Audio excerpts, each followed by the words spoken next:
رب اشرح لي صدري ويسر لي امري واحلل عقدة من لساني يفقهوا قولي. اللهم ربنا الهمنا رشدنا واعذنا من شرور انفسنا. اللهم ارحمنا بالقرآن العظيم. اللهم اجعله لنا اماما ونورا وهدى ورحمة. اللهم ذكرنا منه ما نسينا وعلمنا منه ما جهلنا وارزقنا تلاوته آناء الليل وآناء النهار واجعله لنا حجة يا رب العالمين آمین. یدعون مع اللہ الہا آخر، وہ لوگ کہ جو اللہ کے ساتھ کسی اور الہ کو پکارتے تھے، کسی اور سے دعا نہیں کرتا۔ ولا یقتلون النفس التي حرم اللہ الا بالحق، نہیں انسانی جان کو قتل کرتے ہیں جسے کہ اللہ نے محترم قرار دیا ہے مگر حق کے ساتھ، یعنی کوئی قانون کی دفعہ ان کے اوپر لاگو ہو جائے تو بات دوسری ہے۔ قتل عمد کے قصاص میں قتل ہوگا، یا یہ کہ زنا اگر شادی شدہ مرد یا عورت کرتے ہیں تو ان کی سزا جو ہے وہ رجم ہے، جو قتل کی ایک بہت ہی شدید شکل ہے، یا مرتد کی سزا قتل ہے، اور یا پھر یہ ہے کہ کافر کو قتل کیا جا سکتا ہے جو حربی ہو، جس کے ساتھ جو جنگ ہے وہ ڈکلیئرڈ۔ ان چار صورتوں کے علاوہ کسی انسان کو کسی حالت میں کسی جذبے کے تحت قتل کرنا جائز نہیں ہے، حرام مطلق ہے۔ یہ ہمارے ہاں جو عزت کے نام پر آنر کلنگز جو ہو رہی ہوتی ہیں، یہ سب کے سب جو ہے جرم ہے اسلام کی نگاہ میں۔ کسی کو یہ حق حاصل نہیں ہے کہ اس طرح سے اپنے ہاتھ میں قانون کو لے لے۔ لیکن اس کے بعد فرمایا تھا کہ جو لوگ یہ کام کرتے ہیں تو پھر یہ ہے یلقا اسامہ، وہ اس کی پاداش بھگت کر رہیں گے۔ یضاعف لہ العذاب یوم القیامہ، ان کے لیے قیامت کے دن عذاب دگنا کر دیا جائے گا، بڑھا دیا جائے گا۔ وَيَخْلُدْ فِيهِ مُهَانًا، اور وہ رہیں گے اس میں ہمیشہ ہمیش نہایت ذلت کے ساتھ، رسوا ہو کر۔ إِلَّا مَنْ تَابَ وَآمَنَ وَعَمِلَ عَمَلًا صَالِحًا، اس میں استثناء ہے کہ جو توبہ کرے اور تجدید ایمان کرے یا ایمان لائے۔ اگر پہلے کافر تھا تو ایمان لائے گا، اور اگر پہلے مسلمان تھا لیکن یہ کہ یہ گناہ سرزد اس سے ہوا تو گویا کہ ایک طرح کے کفر میں وہ داخل ہو گیا تھا، ایمان حقیقی سے محروم ہو گیا تھا، تو گویا کہ تجدید ایمان کرے۔ الا من تاب وآمن وعمل عملا صالحا، اور پھر اس کا عمل تبدیل ہو جائے، عمل درست ہو جائے، غلط کام کو فی الواقع چھوڑ دو۔ فَأُولَٰئِكَ يُبَدِّلُ اللَّهُ سَيِّئَاتِهِمْ حَسَنَاتٍ، تو یہ وہ لوگ ہیں کہ اللہ تعالیٰ ان کی برائیوں کو بھلائیوں سے بدل دے گا۔ یہ بات جو ہے بہت بلند ہے، اس میں اللہ تعالیٰ کی طرف سے وعدہ جو ہو رہا ہے کہ فَأُولَٰئِكَ يُبَدِّلُ اللَّهُ سَيِّئَاتِهِمْ حَسَنَاتٍ وَكَانَ اللَّهُ غَفُورًا رَحِيمًا وَمَن تَابَ وَعَمِلَ صَالِحًا، پھر دوبارہ تکرار کے ساتھ یہ بات آ چکی ہے، جو توبہ کرے اور پھر عمل اچھا کرے، فَإِنَّهُ يَتُوبُ إِلَى اللَّهِ مَتَابًا، تو وہ ہے جو حقیقت میں توبہ کرتا ہے اللہ کی جناب میں جیسے کہ توبہ کرنی چاہیے، عمل میں کوئی تبدیلی نہ ہو، اور توبہ کی تسبیح ہوتی جو رہے، استغفر اللہ ربی من کل ذنب واتوب الیہ، آپ نے 10 تسبیحیں کر دی، 1000 مرتبہ کہہ لیا، یہ سب زیرو ہے اللہ کی نگاہ میں۔ ذکر کا ثواب مل جائے گا کہ اتنا وقت آپ نے اللہ کا نام لیا ہے، اللہ کا ذکر کیا ہے، اس کا ثواب تو ملے گا، لیکن یہ توبہ نہیں، اس سے کسی گناہ کی معافی کا کوئی سوال نہیں ہوتا، اس سے برائیوں کے بھلائیوں میں بدلنے کا کوئی امکان نہیں ہے، اس سے اس کی سزا سے بچنے کی کوئی سبیل نہیں۔ اب سورہ تحریم میں خاص طور پر ایک خاص جو پس منظر ہے اس کے اعتبار سے یہ آیت آ رہی ہے،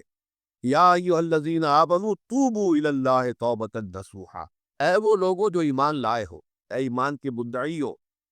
دعوے دار ہو، توبہ کرو اللہ کی جناب میں، لیکن وہ توبہ خالص ہونی چاہیے، توبۃ نصوح۔ اس سورہ مبارکہ کے پس منظر کو نوٹ کیجئے تو اس میں ایک خطائے اجتہادی کہہ لیجئے حضور سے ہو گئی تھی صلی اللہ علیہ وسلم، اگرچہ وہ خطا جانب خیر میں تھی، اچھے کام کے لیے تھی، برے کام کے لیے نہیں تھی، کہ آپ نے اپنی ازواج مطہرات کی دل جوئی کے لیے ایک شے جو اللہ کی طرف سے آپ کے لیے حلال تھی اس کو استعمال نہ کرنے کی قسم کھا لی، تو اس پر حضور کو روکا گیا، یا ایھا النبی لم تحرم ما احل اللہ لک تبتغی مرضات ازواجک، اے نبی کیوں آپ اپنے اوپر حرام ٹھہراتے ہیں وہ شے جو اللہ نے آپ کے لیے حلال قرار دی ہے؟ کیا آپ اپنی بیویوں کی رضا جوئی کے لیے ایسا کر رہے ہیں؟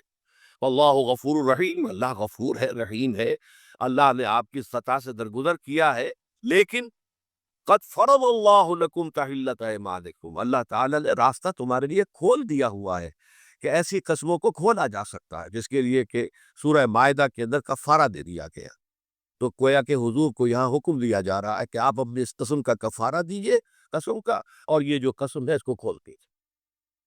نمبر 2 پہ پھر 2 ازواج مطہرات کا معاملہ آیا کہ حضور نے ایک راز کی بات کہی ایک زوجہ محترمہ سے،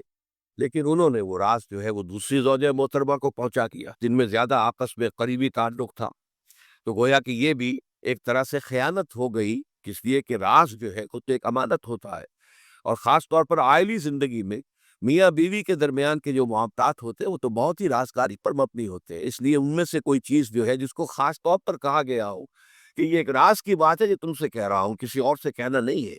تو اس میں جو غلطی ہوئی ہے وہ بھی ایک بڑی غلطی تھی حضرت عائشہ صدیقہ رضی اللہ تعالی عنہ ان کی۔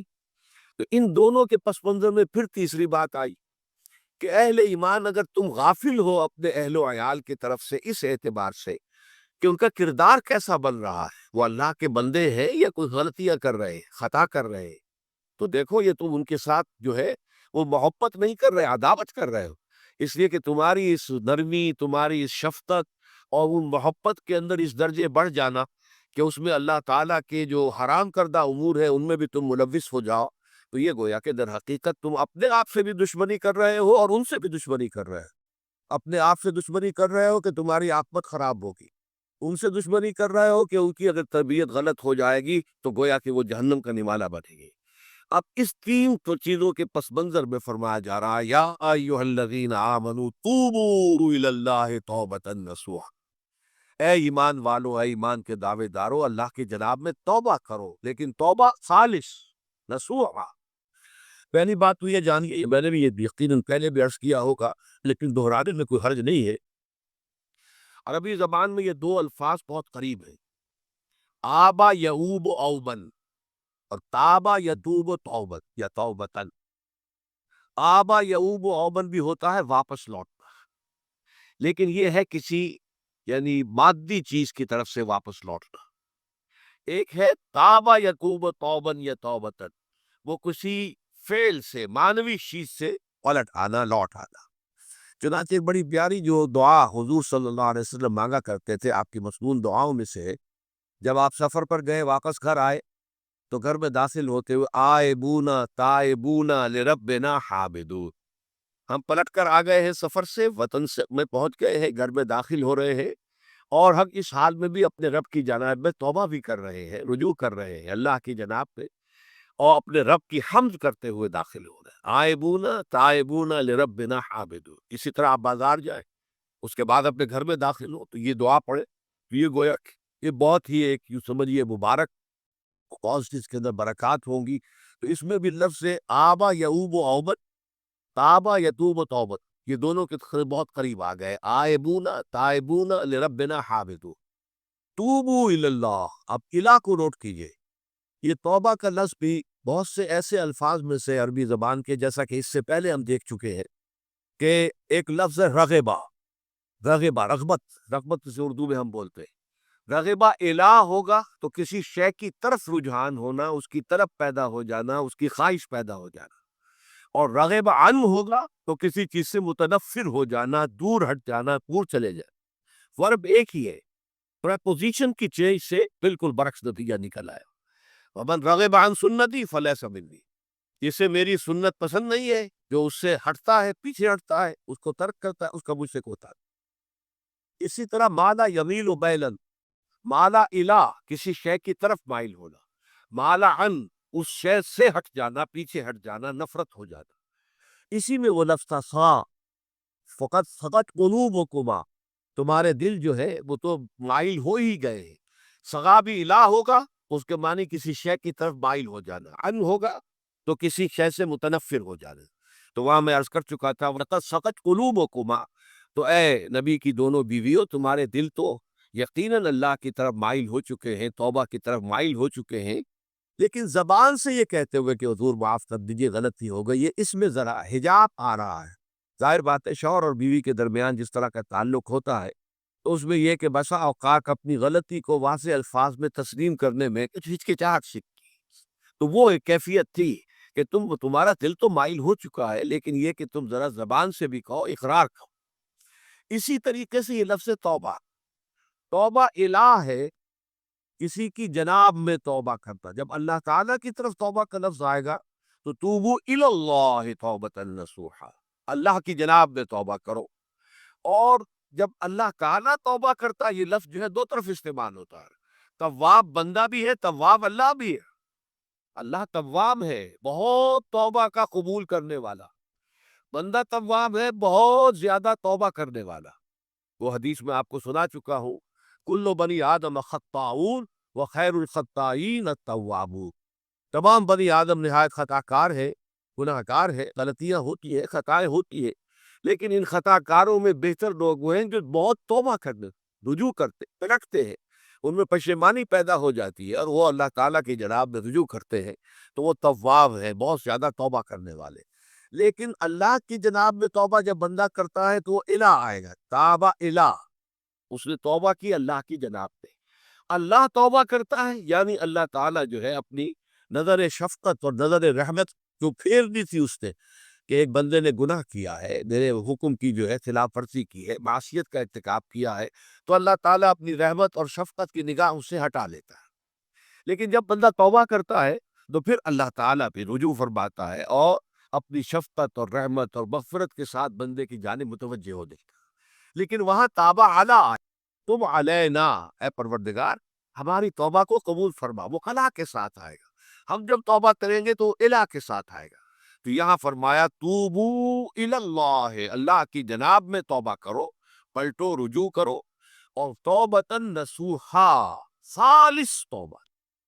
اس کی جو وضاحت تھوڑی سی میں ابھی کر چکا ہوں کہ خالص توبہ سے مراد کیا ہے۔ یہ نہیں کہ بس توبہ کی ورد ہو رہا ہے اور توبہ جو ہے وہ اس کے کلمات زبان سے ادا کیے جا رہے ہیں۔ بعض لوگ ہیں وہ جو آیت کریمہ ہے اس کا 1.25 کا ہو رہا ہے، ورد ہو رہا ہے، کتنا ہو رہا ہے، اس کی تسبیح پڑھ رہے، اس سے کچھ نہیں ہوتا جب تک کہ دل کے اندر گناہ سے نفرت پیدا نہ ہو جائے، حقیقی پشیمانی نہ ہو کہ یہ مجھ سے بہت غلط حرکت سرزد ہوتی رہی ہے، پختہ ارادہ نہ ہو کہ آئندہ یہ کام نہیں کروں گا یا کروں گی، اور یہ کہ بالفعل بھی اس کا حق کو چھوڑ دیں۔ یہ 3 شرطیں کم سے کم ہیں ان چیزوں میں کہ جو حقوق اللہ میں سے، اللہ تعالیٰ کے حقوق، ان میں کوتاہی ہوئی ہے، ان میں غلطی ہوئی ہے، اس میں انسان نے کسی معصیت کا ارتکاب کیا ہے، تو 3 شرطیں۔ حقیقی پشیمانی نمبر 1، جس کے لیے میں نے اقبال کا شعر آپ کو سنایا تھا، جو بالکل نوجوانی کے دور میں انہوں نے کہا تھا، اور اب میں نام بھول رہا ہوں، کوئی بہت بڑے شاعر جو استاذ تھے، اساتذہ اور استاذ الشعراء، انہوں نے کہا تھا کہ میاں صاحبزادے اس عمر میں، اور یہ شعر اس قدر اونچا شعر ہے کہ موتی سمجھ کے شان کریمی نے چن لیے قطرے جو تھے میرے عرق انفعال کے۔ انفعال کہتے شرمندگی کو،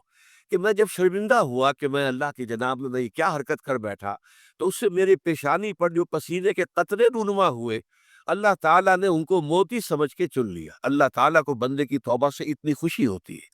وہ حدیث بھی میں آپ کو سنا چکا ہوں کہ تم اندازہ کرو، ایک شخص ہے کہ جو ایک ریگستان میں لکودق صحرا میں سفر کر رہا تھا، اس کا ایک اونٹ تھا جس پر وہ سفر کر رہا تھا، اسی پر اس کا جو بھی راستے کا کچھ کھانا وانا تھا، خوراک تھی، وہ بھی اس کی پوٹلیاں بھی تھی اور پانی کی چھاگل بھی بندھی ہوئی تھی۔ تھوڑی دیر کے لیے وہ ایک درخت کے سائے میں بیٹھ گیا استراحت کے لیے، وہ اسی میں آنکھ لگ گئی اس کی۔ اب جب آنکھ کھلی تو دیکھا کہ اونٹ غائب۔ اب اونٹ گویا کہ اس کی زندگی کا واحد سہارا، کہاں جائے گا آپ بغیر اونٹ کے؟ اس دوڑا دائیں بائیں، شمال جنوب مغرب مشرق، سب میں کہیں جہاں تک وہ کر سکتا تھا اسے کہیں اونٹ نظر نہیں آیا۔ تو پھر وہ اسی درخت کی سائے میں آ کر بیٹھ جاتا ہے موت کے انتظار میں کہ اب تو موت ہی آئے گی، نہ کھانے کو کچھ، نہ پینے کو پانی، نہ سواری کہ میں کہیں یہاں سے نکل سکوں۔ اچانک دیکھتا ہے کہ وہ اونٹ تو کھڑا ہوا ہے اور وہ سامان بھی موجود ہے۔ تو اس میں فرط مسرت کی وجہ سے خوشی اتنی شدید ہوتی ہے اسے کہ وہ کہنا تو یہ چاہتا ہے اللہ میں تیرا بندہ ہوں تو میرا رب ہے، لیکن وہ کہہ یہ بیٹھتا ہے اللہ میں تیرا رب ہوں تو میرا بندہ۔ یعنی کتنا وہ اپنے اس میں حواس کھو بیٹھتا ہے خوشی کی وجہ سے۔ اتنی ہی خوشی ہوتی ہے اللہ تعالیٰ کو اپنے کسی گناہ گار بندے کی توبہ سے۔ اب آپ اندازہ کیجئے یہ ہے جو تشبیہ حضور صلی اللہ علیہ وسلم نے توبہ کی عظمت کے لیے بیان کی۔ تو اس کے حوالے سے، اور میں آپ کو فلسفے کے طور پر بھی بتا چکا ہوں کہ بہت بڑی غلطی جو ہے، جیسے ان دونوں صورتوں کا جو مرکزی مضمون میں نے بتایا تھا کہ خاندانی زندگی میں دو انتہائی کیفیات پیدا ہوتی ہیں، یا میاں بیوی کی موافقت نہیں ہو رہی تو آخری حد ہے طلاق، یا یہ ہے کہ اتنی محبت ہو گئی ہے کہ محبت کی وجہ سے شریعت کی حدود کے اندر رد و بدل ہو رہا ہے۔ تو پہلے کے موضوع کے اوپر سورہ طلاق ہے اور دوسرے موضوع کے اوپر سورہ تحریم ہے۔ تو طلاق کے معاملے میں بھی عیسائیوں سے جو بہت زیادہ غلطی، بہت بڑی سرزد ہوئی، وہ یہ ہے کہ حضرت عیسیٰ نے یہ فرمایا تھا کہ جو شخص اپنی بیوی کو طلاق دیتا ہے گویا کہ ناحق، وہ گویا کہ اس سے زنا کرواتا، یعنی یہ کہ طلاق ہو گیا اس کو، اب وہ بیچاری جو ہے وہ بے شوہر کے ہے، عام طور پر متعلقہ سے کوئی شادی نہیں کرتا، تو اب اس کے فتنے میں مبتلا ہونے کا امکان موجود ہے، وہ زناکاری پر آمادہ ہو سکتی ہے۔ تو جس شخص نے اسے غلط طلاق دی تھی، در حقیقت وہ ذمہ دار ہوگا اس زناکاری کا جو وہ کر رہی ہے۔ یہ اصل میں ایک اخلاقی تعلیم تھی جس کو کہ انہوں نے قانونی سمجھ لیا اور طلاق کا دروازہ بند کر دیا، حالانکہ شریعت موسوی میں طلاق کا راستہ کھلا تھا، جیسے شریعت محمدی میں کہ اگر کوئی صورت ایسی ہے کہ مزاج نہیں مل رہا ہے تو ٹھیک ہے، علیحدہ ہو جاؤ، سیپریشن کا راستہ کھلا ہوا ہے۔ اگرچہ اللہ کو حلال چیزوں میں سب سے زیادہ ناپسند طلاق ہے، اللہ چاہتا یہی ہے کہ یہ بندل بن جائے تو بنا رہے ساری عمر، لیکن یہ کہ یہ بھی نہیں ہے کہ گھر کے اندر چک چک ہوتی رہے، چپنش چلتی رہے، گھر کے اندر چین نہ رہے، راحت نہ رہے، باہمی اعتماد نہ ہو، اور پھر بھی وہ بندل بنا رکھا جائے، اس کا کوئی فائدہ نہیں۔ تو قانون وہ تھا، لیکن اخلاقی تعلیم یہ تھی، جیسے حضور نے فرمایا ابغض الحلال عند اللہ الطلاق، لیکن ساتھ ہی میں نے وہ حدیث بھی آپ کو سنا دی کہ جو شخص اپنی بیوی کی جو بھی اس کی روش ہے اس سے سخت نالا ہے، شکایتیں کرتا پھرتا ہے دوسروں سے، طلاق نہیں دیتا، تو اللہ تعالیٰ اس کی دعا سنتا ہی نہیں کہ جب میں نے تمہارے لیے راستہ کھلا ہوا تھا وہ تم اختیار نہیں کرتے۔ یہی معاملہ در حقیقت عیسائیوں نے اس حد تک بڑھایا کہ حضرت آدم اور حوا سے جو خطا ہو گئی تھی، وہ خطا جو ہے وہ تو ہر انسان دنیا میں جو آتا ہے تو خطا کار ہے، وہ اپنے آباء و اجداد، اپنے اماں حوا اور اپنے ابا آدم کی خطا لے کر اپنے ساتھ پیدا ہو رہا ہے، تو گناہ کار ہے۔ Man is sinful from the very birth۔ اب اس کا کیا علاج ہو پھر؟ وہ تو اس کا علاج ڈھونڈا کہ اللہ نے اپنا اکلوتا بیٹا زمین پر بھیج کر اور اسے ان لوگوں کی طرف سے کفارہ بنا لیا کہ جو ہمارے اس بیٹے پر ایمان لے۔ یہ سارا عقیدہ بنائے فاسد علی الفاسد کیوں ہوا؟ کہ توبہ کے بارے میں تصور ان کا غلط ہو گیا۔ اللہ قرآن مجید نے واضح کیا کہ غلطی تو ہوئی تھی حضرت آدم و حوا سے، شیطان کے بہکانے میں آ گئے تھے، لیکن یہ کہ پھر انہوں نے توبہ کی، اللہ نے تاب علیہ، اللہ نے اس کی توبہ قبول فرما لی۔ فتلقى آدم من ربہ کلمات فتاب علیہ، تو آدم نے اپنے رب سے کچھ کلمات سیکھ لیے، پشیمانی تو ہو گئی تھی، شرمندگی ہو گئی تھی، لیکن الفاظ نہیں مل رہے تھے، کن الفاظ پہ وہ اللہ کی جناب میں توبہ کو، اللہ کی کمال شفقت کے اللہ نے وہ الفاظ بھی انہیں تلقین کر دیے جو سورہ اعراف کے اندر بیان ہوئے ہیں، ربنا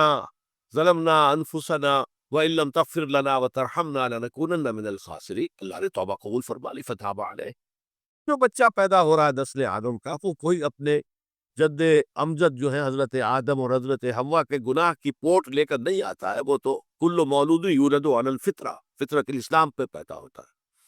تو توبہ کی در حقیقت جو عظمت اور حقیقت ہے ہمارے دین میں، اس کو نہ سمجھنے سے بھی بہت بڑی غلطیاں لوگوں سے ہو جاتی ہے، اور تاریخ انسانی میں اتنی بڑی بڑی غلطیاں ہوئی۔ طلاق کے معاملے میں بھی عیسائیوں نے پھر یہ کیا کہ سوائے اس کے کوئی شکل نہیں ہے کہ بیوی زنا کار ہو تو پھر تو طلاق ہو جائے گی، سیپریشن ہو جائے گی، لہذا جو طلاق دینا چاہتے تھے وہ ایسے مواقع پیدا کرتے تھے کہ بیوی زنا کرے، یا یہ کہ جھوٹی گواہیاں فراہم کرتے تھے زنا کاری کی اور پھر اس سے چھٹکارا حاصل کرتے تھے۔ اس کے بغیر چھٹکارا حاصل کرنے کی کوئی شکل نہیں تھا۔ اس میں بڑے بڑے افسانے جو ہے وہ مغربی لٹریچر کے اندر آپ کو ملیں گے کہ عورت سے نجات پانے کے لیے انہیں پھر یہ کرنا پڑتا تھا کہ جھوٹے طور پر جھوٹا الزام تہمت لگا کر اس کے اوپر زنا کا الزام ثابت کرے، یا یہ ہے کہ اسے واقعتاً خود ایسے حالات میں ڈال دے کہ وہ زانیہ بن جائے اور پھر اس سے نجات حاصل۔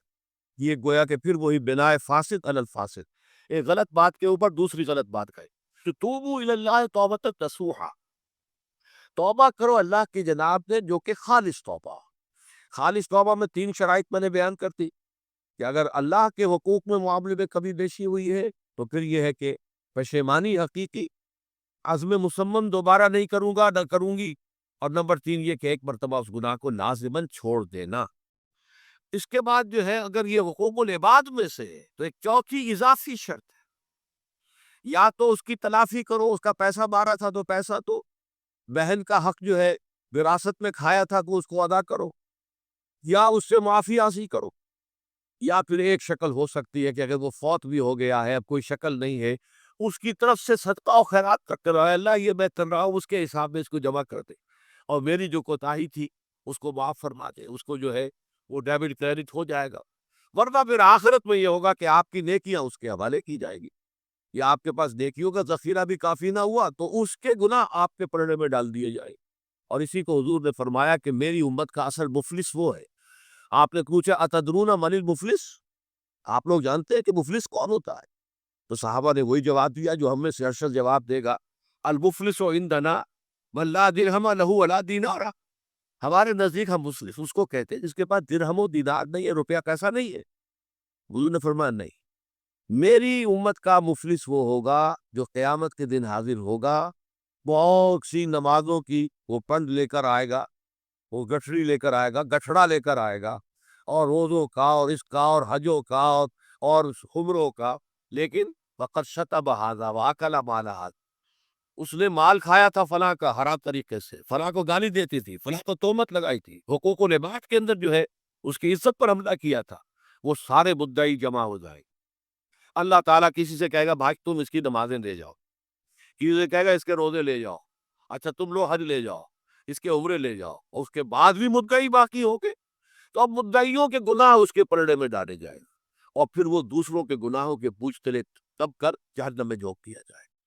تو یہ حقوق العباد کے اندر معاملہ اس سے بھی کہیں زیادہ سخت ہے کہ جو حقوق اللہ کا ہے۔ اللہ تو بڑا غفور ہے، رحیم ہے، اس کے اندر وہ رعایت بھی کرے گا، لیکن حقوق العباد کا معاملہ اللہ کہہ دے گا یہ میرا معاملہ ہے ہی نہیں، یہ تمہارا آپس کا معاملہ ہے، تمہیں اس میں تو جو بھی ہے لین دین کر کے ہی معاملہ چکانا ہوگا، دے دے کر معاملہ ہوگا، اس کے بغیر نہیں۔ تو توبوا الی اللہ توبۃ نصوحا عسیٰ ربکم ان یکفر عنکم سیئاتکم، این ممکن ہے، عسیٰ اصل میں امید دلانے کے لیے ہوتا ہے، شاید کہ ایسا ہو جائے، لیکن جب اللہ کی طرف سے یہ لفظ آتا ہے تو یہ یقینی معنی، یقینی وعدے، اللہ کا وعدہ ہے، اگر تم یہ توبہ نصوح کرو گے تو اللہ کا وعدہ ہے تم سے کہ وہ تم سے تمہاری برائیوں کو دور کر دے گا۔ یہ تکفیر کے لفظ کو بھی سمجھ لیجئے، کفر کا اصل معنی ہے چھپا دینا، دبا دینا، اسی لیے گناہ کا کفارہ ہوتا ہے، آپ سے گناہ ہو گیا، آپ نے کفارہ دے دیا تو گناہ چھپ گیا، دب گیا، اس کے اثرات زائل ہو گئے، وہ آپ کے نامہ اعمال سے اس کو ختم کر دیا جائے گا، یہ ہے کفارہ، کفارہ۔ کفار جمع ہے کافر کی، کافر جو ہے وہ حق کو چھپاتا ہے، اللہ کی دعوت جو دی جا رہی ہے اس کو دباتا ہے، اس معنی میں وہ کافر انکار کرتا ہے۔ لیکن یہ کہ ایک کفران نعمت ہے، کسی نے آپ پر احسان کیا ہے اور آپ اس کا احسان نہیں مان رہے، آپ کے لیے دل میں اس کے لیے کوئی احسان بندی کے جذبات پیدا نہیں ہوئے، تشکر کا جذبہ پیدا نہیں، یہ کفران نعمت ہے۔ تو تکفیر اس کو بھی کہتے، تکفیر اسے بھی کہتے ہیں مسلمان امت میں سے کسی کو نکال دینا، اس لیے کہ وہ بنیادی عقائد میں علیحدہ ہو گیا ہے، تو یہ پرجنگ ہے، یہ بھی تکفیر ہے۔ تو تکفیر اعمال کیا ہے کہ برے اعمال کو دھو دے گا تمہارے نامہ اعمال سے، اور نمبر دو تمہارے دامن کردار سے بھی دھو دے گا، جو غلطیاں تمہارے اوپر چلی آ رہی تھی اتنے عرصے تک تم کرتے رہے ہو، تمہارا کردار جو ہے اس سے مکتر ہو گیا ہے، اس کے اندر جو ہے خرابی پیدا ہو گئی ہے، تو اللہ اس کو بھی دھو دے گا۔ تو دنیا میں بھی تکفیر کا اثر ہوگا کہ انسان کے اصلاح ہو جائے گی، اس کی سیرت و کردار جو ہے صحیح رخ پر آ جائیں گے، اور آخرت میں یہ ہے کہ اس کا جو اعمال نامے میں جو گناہ درج تھا وہ وہاں سے صاف کر دیا جائے گا، محو کر دیا جائے گا۔ یہ تکفیر دو گناہ ہے، اور کس میں جو ہم سورہ الفرقان میں پڑھ کر آئے ہیں وہ اس سے بھی اگلی بات ہے،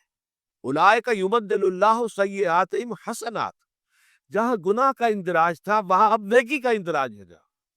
تمہاری سیرت و کردار میں جو گناہ کا پہلو تھا وہ اب نیکی کے پہلو میں بدل جائے گا۔ یہ تکفیر گویا کہ دنیا میں بھی اور آخرت میں بھی۔